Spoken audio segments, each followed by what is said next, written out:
Hello बच्चों, हिंदी संगम channel में आपका स्वागत है। मरुमला शुक्ला आपके हिंदी की अध्यापिका कवि सूरदास के पदों को लेकर आपके सम्मुख उपस्थित हुई हूँ। तो चलिए बिना विलंब के शुरू करते हैं। सर्वप्रथम सूरदास जी का जीवन परिचय। स्मरणीय तथ्य: सूरदास जी का जन्म सन 1478 ईस्वी में। जन्मस्थल रुनुकता, जिला आगरा। पिता का नाम इनके पंडित रामदास जी था और गुरु का नाम श्री वल्लभाचार्य। इनकी कृतियां सूरसागर, सूरसारावली, साहित्य लहरी। इनकी भाषा शैली ब्रज भाषा तथा पद शैली का इन्होंने प्रयोग किया था और इनकी मृत्यु सन 1583 ईस्वी में पारसौली के पास हो गई थी। ये अगर इनकी विशेषता देखी जाए तो अष्टछाप के सर्वश्रेष्ठ कवि भी हैं। अब इनके जीवन परिचय को हम थोड़ा काव्य के चंद पंक्तियों में आपके सम्मुख प्रस्तुत करती हूँ।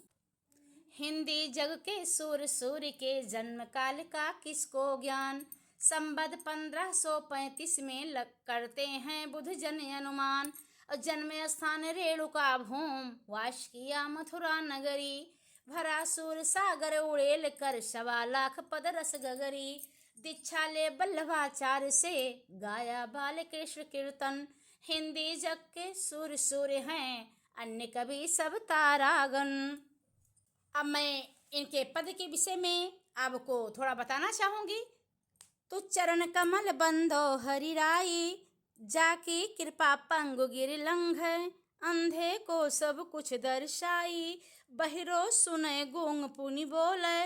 रंक चले सिर छत्र धराई, सूरदास स्वामी करुणामय। बार बार बंदो तिह पाई। भक्त शिरोमणि सूरदास जी ने पद का सुबह आरंभ अपने इष्ट देव के प्रति भक्ति भावना से किया है। उन्होंने इन पदों में श्री कृष्ण के बाल रूप का मनोहारी चित्रण करते हुए उनके वंदना की है। तो सर्वप्रथम हम आते हैं इनके संदर्भ पर। थोड़ा शब्दार्थ पर फोकस करते हुए लिखा गया इसमें चरण। चरण का अर्थ होता है पैर, बंदों का अर्थ होता है वंदना करना। हरिराई प्रभु श्री कृष्ण। पंग मतलब लंगड़ा। गिर का अर्थ होता है पहाड़। लंघे माने होता है पार करना। दर्शाई का मतलब होता है दिखाई देना। बहिरो का अर्थ होता है बहरा। सुने का अर्थ होता है सुनना। पुनि का अर्थ होता है फिर से। रंग का अर्थ होता है गरीब। और धराई माने धारण करना। तिहि माने उस। प्रस्तुत पद हमारी पाठ पुस्तक के काव्यखंड के पद शीर्षक से उद्धृत है। यह सूरदास द्वारा रचित सूरसागर महाकाव्य से लिया गया है। प्रसंग: प्रस्तुत पद में सूरदास जी ने भगवान श्री कृष्ण के महिमा का वर्णन करते हुए उनके चरणों की वंदना की है। आते हैं व्याख्या पर कि चरण कमल बंदो हरि राई। कवि सूरदास जी भगवान श्री कृष्ण के कमल रूपी चरणों की महिमा का चित्रण करते हुए कहते हैं कि हे प्रभु, मैं आपके चरणों की वंदना करता हूँ और जाकी कृपा पंग गिर लंघ। क्यों करता हूँ? क्योंकि आपके चरणों की कृपा से ही लंगड़ा व्यक्ति पर्वतों को लांघ जाता है और अंधे को सब कुछ दर्शाई और एक अंधे व्यक्ति को सब कुछ दिखाई देने लगता है। बहिरो सुने गूंग पुनि बोले। बहरा व्यक्ति को सुनाई देने लगता है और गूंगा व्यक्ति दोबारा से बोलने लगता है। रंक चले सिर छत्र धराई, और गरीब व्यक्ति राजा बनकर अपने सिर पर राज छत्र धारण करके चलने लगता है।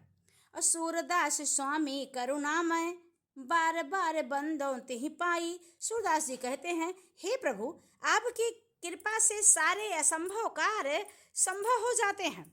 अतः ऐसे दयालु श्री कृष्ण के चरणों की मैं बार बार वंदना करता हूँ। सूरदास स्वामी करुणामय। सूरदास जी कहते हैं, हे करुणा के सागर प्रभु श्री कृष्ण, मैं आपके चरणों की बार बार वंदना करता हूँ। काव्य सौंदर्य पे आते हैं। इसकी भाषा साहित्यिक ब्रज है, क्योंकि सूरदास जी ने सूरसागर को ब्रज भाषा में लिखा है। इसकी शैली मुक्तक है और जो छंद है गेय पद है, रस भक्ति है, गुण प्रसाद है, अलंकार पुनः प्रकाश, क्योंकि बार बार शब्द की पुनरावृत्ति हुई है।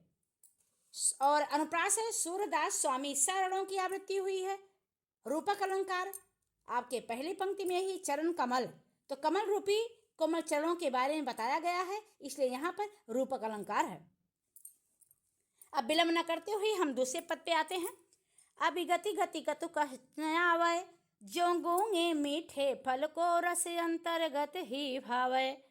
परम स्वाद सब ही सुनिरंतर अमित तो से उपजावै। मन पानी को अगम अगोचर सो जाने जो पावै।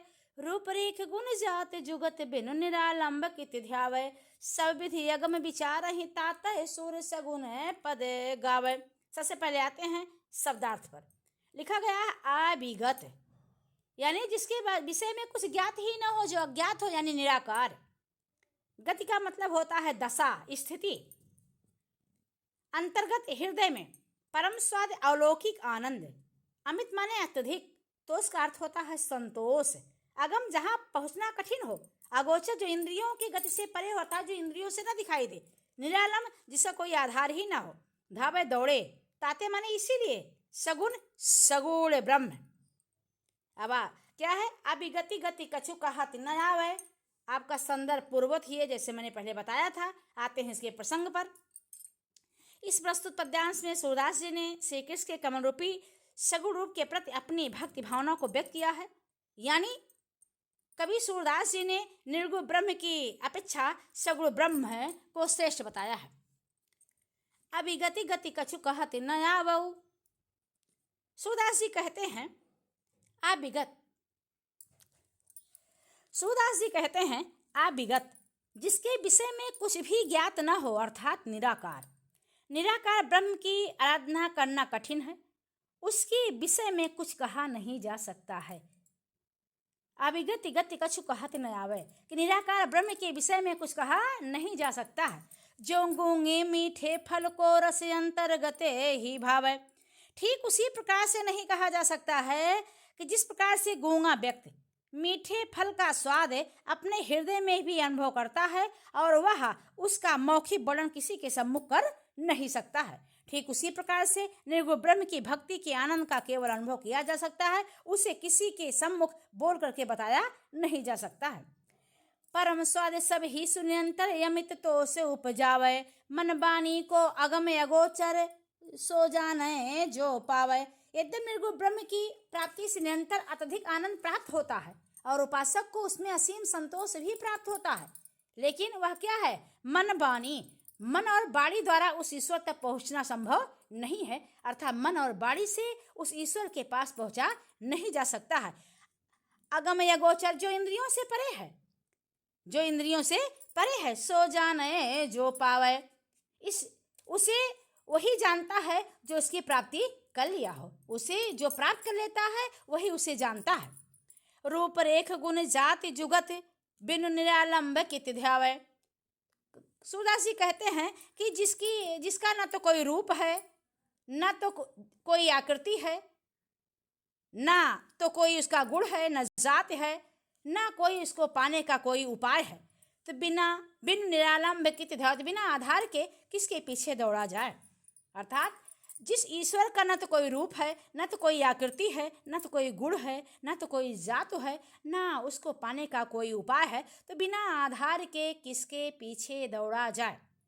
सब विधि अगम विचार ही ताते सूर्य सगुन पद गावे। कवि सूरदास जी कहते हैं इसी कारण सभी प्रकार से विचार करके मैं सूरदास भगवान श्री कृष्ण के सगुण पदों को गाना उचित समझ रहा है, और उसे ही गाने जा रहा हूँ। आते हैं इसके काव्य सौंदर्य पर। भाषा वही है, साहित्यिक ब्रज, शैली मुक्तक है, छंद गेय पद है, और इसमें रस क्या हो गया, भक्ति और शांत हो गया, गुण इसके प्रसाद हैं। और अगम अगोचर मन बानी, इस समय अनुप्रास अलंकार हो गया, क्योंकि आ गा और ना वर्ड की आवृत्ति हुई है। दृष्टांत क्यों है, जो गूंगे मीठे फल को, यहाँ पर उदाहरण दे करके मीठे फल के माध्यम से मानव हृदय के भाव को प्रकट किया गया है, इसलिए यहाँ पर दृष्टांत अलंकार हो गया। तुलसीदास जी ने भी निर्गुण ब्रह्म का वर्णन करते हुए उन्होंने कहा था कि बिनु पग चले सुने बिनु काना, और करे बिनु कर्म करें विधि नाना, आनन रहित सकल रस भोगी, बिनु पानी वगता बड़ जोगी। अब विलंब न करते हुए हमें इसके तीसरे पद पे चल रहे हैं। किलकत कान घुटरुअनि आवती, मणिमय कनक नंद कै आगन बिंब पकर वही धावत। कबहु निरख हरियाप छाह को कर शो पकरन चाहत। अकिलक हसत राजत द्वै दतियाँ पुनि पुनि त्यई अवगाहत। कनक भूम पर कर पग छाया यह उपमाइक राजत। करि करि प्रतिपद प्रतिमन वसुधा कमल बैठ की साजत। बाल दशा सुख निरख जसोदा पुनि पुनि नंद बुलावत। अचरा तरल ढाक सूर्य के प्रभु को दूध पियावत। सबसे पहले आते हैं इसके शब्दार्थ पर। मणिमय यानी मणियों से युक्त, कनक का अर्थ होता है सोना, बिंब का अर्थ होता है परछाई, पकड़बे का मतलब होता है पकड़ना, किलक माने खिलखिला करके हंसना, राजत का अर्थ होता है सुशोभित, दतिया माने छोटे छोटे दांत, पुनि पुनि बार बार, अवगाहत माने दिखलाना, राजत का मतलब होता है सुशोभित होना, निरख माने देखना, असरा माने आंचल और तर का अर्थ होता है नीचे। आते हैं इसके प्रसंग पर। संदर्भ सबके वही हैं। प्रस्तुत पद्यांश में सूरदास जी ने भगवान श्री कृष्ण के बाल स्वरूप का बड़ा ही मनोहारी चित्रण किया है। जब प्रभु श्री कृष्ण मणित्यागन में घुटनों के बल चलते हुए इधर उधर भ्रमण करते हैं तो उनकी शोभा किस प्रकार से दिखाई देती है, इसी स्वरूप का कवि ने वर्णन किया यहाँ पर कि किलकत कान घुटरुअनि आवति। कवि सूरदास जी श्री कृष्ण के बाल मनोवृत्तियों का वर्णन करते हुए कहते हैं कि बालक श्री कृष्ण किलकारी मारते हुए घुटनों के बल चल रहे हैं। मणिमय कनक नंद कै आगन बिंब पकर बिहि धावत। नंद बाबा द्वारा बनाए गए मणियों से युक्त आंगन में श्री कृष्ण अपनी परछाई देख कर उसे पकड़ने के लिए दौड़ने लगते हैं। कबहु निरख हरि आप छाह को कर सो पकड़न चाहत। कभी तो प्रभु अपनी परछाई को देख करके उसको हाथ से क्या करना चाहते हैं, कर सो पकड़न चाहत, हाथ से पकड़ना चाहते हैं। और किलक हसत राजत द्वै दतिया पुनि पुनि त्यई अवगाहत। प्रभु जब किलकारी मारते हुए हंसते हैं तो उनके आगे के दो दांत बार बार दिखाई देने लगते हैं जो अत्यंत सुशोभित हो रहे हैं। कनक भूमि पर कर पग छाया यह उपमा एक राजत। श्री कृष्ण के हाथ पैरों की छाया जब उस पृथ्वी रूपी सोने के फर्श पर पड़ती है तो ऐसी प्रतीत होती है मानो प्रत्येक मणि में उनके बैठने के लिए पृथ्वी ने कमल का आसन सजा दिया हो। अथवा कहने का आशय है कि प्रत्येक मणि पर उनके कमल जैसे हाथ पैरों की परछाई जब पड़ती है तो ऐसा लगता है पृथ्वी पर कमल के फूलों का आसन बिछ रहा हो। बाल दशा सुख निरख जसोदा पुन पुन नंद बुलावत। श्री कृष्ण की बाल लीलाओं को देखकर माता यशोदा जी बहुत खुश होती हैं और नंद बाबा को बार बार वहां बुलाती हैं। अचरा तरल ढाक सूर्य के प्रभु को दूध पिलावत। इसके बाद माता यशोदा सूरदास के प्रभु श्री कृष्ण को अपने आंचल से ढककर दूध पिलाने लगती हैं। आते हैं इसके काव्य सौंदर्य पर। भाषा इसकी ब्रज है, छंद गेय पद है, शैली मुक्तक है और रस यहाँ वात्सल है, क्योंकि माँ यशोदा और प्रभु श्री कृष्ण के वात्सल प्रेम का वर्णन किया गया है। तो यहाँ पर रस हो गया वात्सल, गुण हो गया माधुर और प्रसाद, अलंकार इसमें है किलकत कान है, प्रतिपद प्रतिमन में अनुप्रास अलंकार और पुनि पुनि करि कर इन सब में प्रुत प्रकाश अलंकार, कनक भूम कमल बैठकी में उपमा अलंकार। अगर देखा जाए तो गोस्वामी तुलसीदास जी ने भगवान राम के बाल स्वरूप का कुछ ऐसा ही वर्णन किया है कि आगन फिरत घुटरुअनि धाये, नील जलज तनु श्याम राम शिशु जननन निरख मुख निकटे बोलाए, बंदुक सुमन यरु पंद पंकज अंक से प्रमुख चिन्ह बनी आए। चलते हैं बिना विलंब के चौथे पद पर।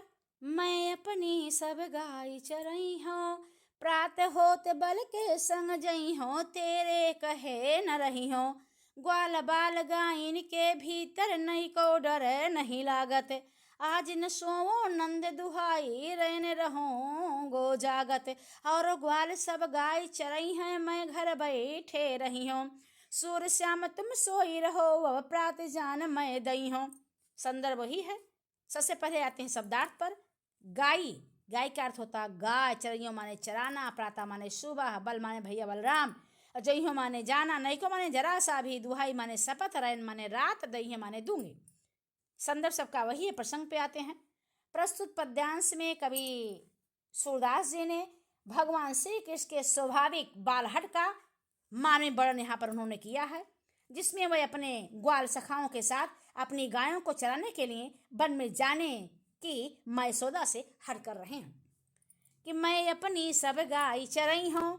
प्रभु श्री कृष्ण जी बालहट मयसोदा से करते हुए कहते हैं कि हे मैया, मैं अपनी गायों को चराने के लिए वन में जाऊंगा। प्रातः होत बल के संग जई हो, जैसे ही प्रातः काल होगा वैसे हे मैया मैं बलराम भैया के साथ वन में चला जाऊंगा। तेरे कहे न रही हो, और तुम्हारे कहने पर मैं घर पे रुकने वाला नहीं हूँ। ग्वाल बाल गायन के भीतर जानती नहीं हो माँ, क्योंकि वन में ग्वाल सखाओं के साथ रहते हुए मुझे जरा सा भी डर नहीं लगता। नहीं को डर नहीं लगा, जरा सा भाई तनिक भी डर नहीं लगता है। आज न सो नंद दुहाई रहने रहोगे जागत। आज मैं नंद बाबा की कसम खाकर कहता हूँ कि हे मैया आज रात मैं सोने वाला नहीं हूँ, सारी रात मैं जागता रहूंगा। और ग्वाल सब गाय चरई हूँ, मैं घर बैठे रही हूँ। यदि मैया मैं सो गया ना तो सभी ग्वाल बाल गाय चराने चले जाएंगे और मैं घर पे बैठा रह जाऊंगा। सूर्य श्याम तुम सोई रहो, प्रातः जान मैं दई हूँ। जब मैं यशोदा अपने पुत्र की ऐसे वचन को सुनती है तो मैं यशोदा अपने पुत्र कृष्ण को विश्वास दिलाते हुए कहती हैं कि हे पुत्र अब तुम सो जाओ, सुबह होने पर मैं तुम्हें गाय चराने के लिए अवश्य भेजूंगी। आते हैं काव्य का सौंदर्य पर। भाषा वही बच्चों ब्रज, छंद गेय पद है, शैली मुक्तक है और रस यहाँ पर वात्सल है, क्योंकि माँ यशोदा और उनके पुत्र श्री कृष्ण के वास्तव प्रेम का वर्णन किया गया है और गुण हो गया माधुर। अलंकार इसमें केवल एक है, अनुप्रास। रैन रहोगे ग्वाल बाल सूर श्याम, रा ला सा वर्ण की आवृत्ति होने कर यहाँ पर अनुप्रास अलंकार है।